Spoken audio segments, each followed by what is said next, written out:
Bretton Woods, New Hampshire, delegates from 44 allied and associate countries arrived for the opening of the United Nations Monetary and Financial Conference. Our story begins in 1944.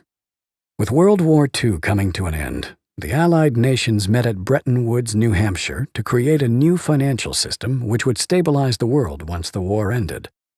With America poised to enter a golden age of prosperity, the U.S. dollar was chosen as the world's reserve currency. The Bretton Woods system was created after the Second World War at the Bretton Woods Conference in New Hampshire. And rather than using gold as the means of exchange between countries, as was the case under the old gold standard, the dollar was going to be used. The dollar was chosen because back then it was as good as gold. Under this new system, countries agreed to fix their currencies to the U.S. dollar, and the U.S. dollar would be tied to gold at a price of $35 per ounce. This meant that countries around the world could trade their currencies for U.S. dollars, which they could then exchange for gold. This created a system where all currencies were essentially backed by gold. To avoid the logistics of shipping physical gold across the world, when countries did exchange their currencies for gold, it was usually stored safely in the U.S. Under the Bretton Woods system, you could exchange your currency or your dollars for gold. Now, it only applied to foreign countries and central banks. And we began to run budget deficits. We were running the Great Society program under Lyndon Johnson, and we were fighting a war in Vietnam. And all of a sudden, we were running these deficits, and countries were changing their dollars, and they said they wanted gold. And it began with the French, and then it started to spread.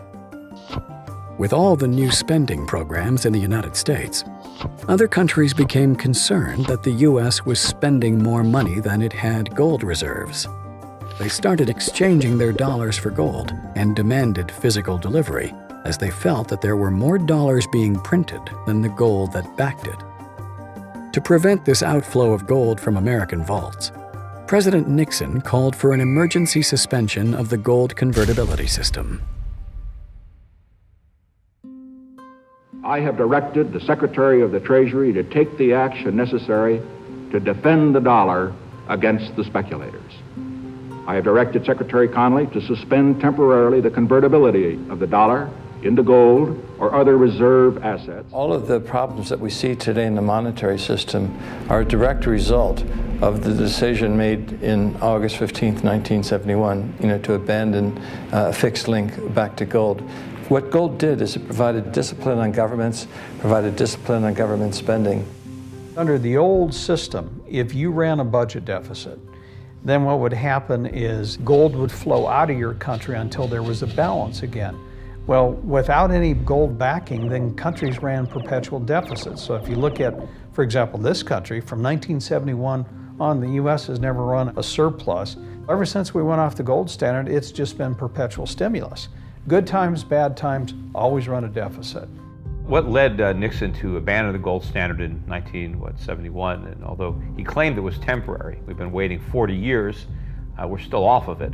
We ran up huge deficits during the 1960s. We had the guns and butter economy where the government was both simultaneously fighting a war in Vietnam abroad.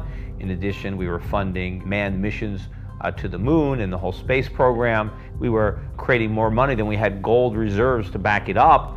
And a lot of our foreign creditors saw this and began to demand gold rather than their Federal Reserve notes, because they sensed that Washington simply didn't have enough gold to make its commitment to back the dollar. By removing the link between gold and the U.S. dollar, President Nixon created a system where all currencies were backed by nothing. This is what is known as a fiat currency. Fiat currency is currency that's backed by nothing except government promises. The word fiat is a Latin word, and it basically means currency that's circulating by force.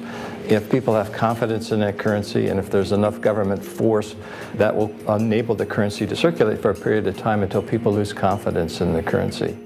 There is no nation on this planet that currently uses money. We all use currency. there will come a day when everybody knows the difference. Money is a medium of exchange, and the way it has evolved is that it's always something of intrinsic value until the modern age, when the politicians say, well, we don't need anything of intrinsic value anymore. All we need is political decree. We can say this is money, this piece of paper is money. Now money has a new characteristic. But underneath it all, there's this same concept in place that nobody ever seems to challenge, and that is that governments have a right to declare something of no value to be money, and you must accept it. That's really the problem, and it's still the problem today. It's destroying the economies of the world. With currencies no longer backed by anything real or tangible, their value was measured only in relation to each other. And because countries with relatively weak currencies can make products cheaply, countries devalue their own currencies to make them desirable trading partners. Every paper currency